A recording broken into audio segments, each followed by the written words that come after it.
মানুষ পাপ করে কেন? রাম ও নারায়ণ রামের দৃষ্টিতে পাপ আর পুণ্যের রহস্য। আমরা সবাই পাপ শব্দটা শুনলেই কেন জানি না ভয় পাই, কিন্তু আসলে পাপ কি? আজকের পাঠ পর্বে আমি বলবো রাম ও নারায়ণ রামের দৃষ্টিতে পাপ আর পুণ্যের আসল অর্থ কি। শাস্ত্রে পাপ মানে কি? স্বার্থপরতা, অন্যের ক্ষতি করা, মিথ্যা কথা বলা, না লোভ? বা পুণ্য মানেই কি? সত্যি কথা বলা, ভক্তি, সাহায্য করা, দান। আচ্ছা, যখন মানুষ নিজের ইচ্ছাকে ভগবানের ইচ্ছার উপরে রাখে তখনই পাপ হয়। হ্যাঁ, চলো আজকের পাঠ পর্বটি শুরু করি রাম ও নারায়ণ রামের নাম নিয়ে। অধিকাংশ ভক্ত ভাবে আমি পাপ করছি, তাই নাম জপ করলে পাপ মোচন হবে। এই ধারণা ঠিক, কিন্তু এটি পূর্ণ সত্যি নয়। আসলে রাম ও নারায়ণ রামে শুধুমাত্র পাপ মোচন হয় না, বরং আত্মারও পরিশুদ্ধি ঘটায়। নামের শক্তি এমন যে মানুষের চেতনা পরিবর্তন আনে, মনের ভেতরে করুণা, দয়া, মায়া, প্রেমের জেগে ওঠে। যখন মানুষ শুধু পাপ মোচনের জন্য নাম জপ করে তখন ফল সাময়িক হয়, কিন্তু যখন প্রেম ও বিশ্বাস নিয়ে নাম জপ করে তখন তার জীবনটাই বদলে যায়। শাস্ত্রে যদি আমরা দেখি তাহলে দেখতে পাবো, পুরাণে বলা আছে নাম স্মরণের শক্তি এমন যা অন্ধকারকে আলোতে রূপান্তরিত করে। ভক্তরা শুধু পাপ মুক্ত হন না, তারা ঈশ্বরের কাছাকাছি পৌঁছান। যেমন তুলসীদাস শুধু পাপ মুক্ত হয়নি, তার জীবন সম্পূর্ণ ভক্তির আলোয় ভরে উঠেছিল। আজ আমরা অনেক সমস্যায় আছি, দুঃখে, ক্লান্তি, অসহায়তা। শুধু নাম স্মরণ করলে আমরা বুঝতে পারবো রাম ও নারায়ণ রাম আমাদের অন্তরে শক্তি জাগিয়ে দেন। তাই শুধু ভক্তি পাপ মোচন করে না, জীবনের প্রতিটি ক্ষেত্রে শক্তি পাওয়ার জন্য কিছুটা নিজেদের মনোবলকেও বাড়িয়ে তুলতে হবে। এটাই পাপ মোচন করার একমাত্র উপায়। আমার দেখি অনেক ভক্তই মনে করেন আমি যদি ভুল করি, পাপ করি আর রাম ও নারায়ণ রামের নাম নিই তবে আমার হয়তো সব পাপ মোচন হবে। এখানে তারা থেমে যান। তারা ভাবে এই নামটা শুধুমাত্র একটা ক্ষমা পাওয়ার পথ, যেন ভুল করলে একবার জপ করলেই সব শেষ হয়ে যায়। আসলে কিন্তু তা নয়। কিন্তু আসল সত্য আরও গভীর। নাম জপ শুধু পাপ মোচন নয়, এটি মানুষের অন্তরের পরিবর্তন ঘটায়।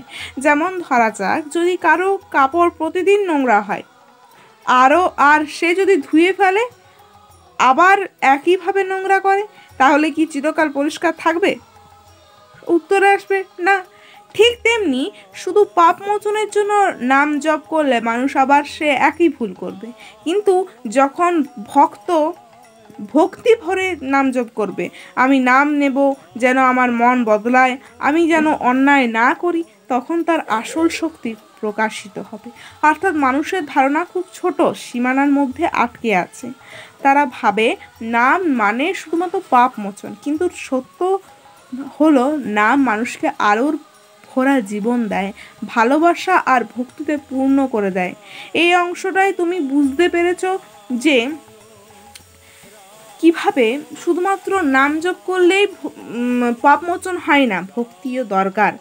এটা এবারে আরেকটা বিষয় বলি, সেটা হলো যে আজকে মানুষের মধ্যে বিভিন্ন ধরনের শাস্ত্রগ্রন্থের হয়েছে, তার জন্য মানুষ এখন বেশিরভাগ ক্ষেত্রে পিছিয়ে পড়ছে। এভাবে যদি আমরা শাস্ত্র পুরাণ দেখি তাহলে দেখতে পাবো ভগবত পুরাণের শিক্ষা দেওয়া আছে কলিযুগ শুধু ঈশ্বরের নামই মুক্তির একমাত্র উপায়।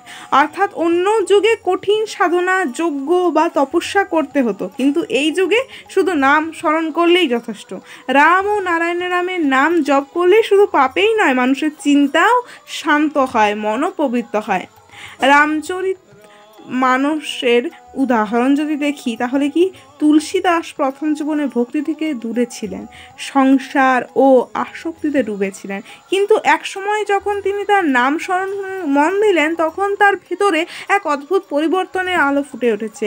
শুধু পাপ মোচন নয়, তা নাম তাকে এমন শক্তি দিল যে তিনি সারা জীবনের জন্য ভক্তির আলোয় ভরে উঠলেন এবং রামচরিত মানুষ রচনা করলেন। এটাই প্রমাণ করে নাম শুধু ভুল ক্ষমা করে না, বরং মানুষের জীবনকে নতুন পথে দিশা দেখায়। যদি মীরাবাইয়ের উদাহরণ দেখি তাহলেও দেখতে পাবো মীরাবাই ছোটবেলা থেকে কৃষ্ণ নাম জপ করতেন।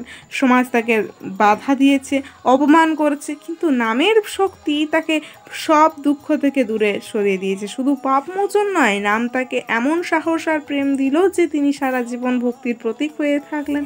সব শাস্ত্র এক জায়গায় গিয়ে মিলেছে। নাম জপ মানুষ সমস্ত পাপকে ধুয়ে দেয়, কিন্তু তার থেকেও বড় কথা হলো নাম মানুষের অন্তরের দ্বার খুলে দেয় আর ঈশ্বরের সঙ্গে মিলনের পথ তৈরি করে দেয়। হ্যাঁ, এটাই সত্যি। যদি পাপ থেকে মুক্তি পাওয়ার একমাত্র পথ পেয়ে থাকো কিছু, সেটা হচ্ছে ভক্তি, নাম স্মরণ আর সত্য জীবন। শেষে এটাই বলবো, আপনাদের যদি এই কথা ভালো লাগে তাহলে অবশ্যই লাইক, কমেন্ট, শেয়ার করুন এবং পাঠ পর্বটি অন্য সকলের সাথে শেয়ার করে পাশে থাকুন। আবারও নতুন পাঠ পর্ব নিয়ে আসবো, ততদিন পাশে থাকুন। রাম ও নারায়ণ রাম।